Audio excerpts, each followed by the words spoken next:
בנפולי כל אחד זמר. כל יהודי מכורדיסטן הוא רקדן.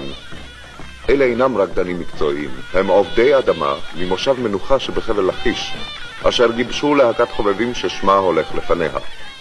המנגינה היא חדגונית וקצובה, הרוקדים מתלהבים במשך שעות. דבקה ערבית ותוספת התלהבות יהודית.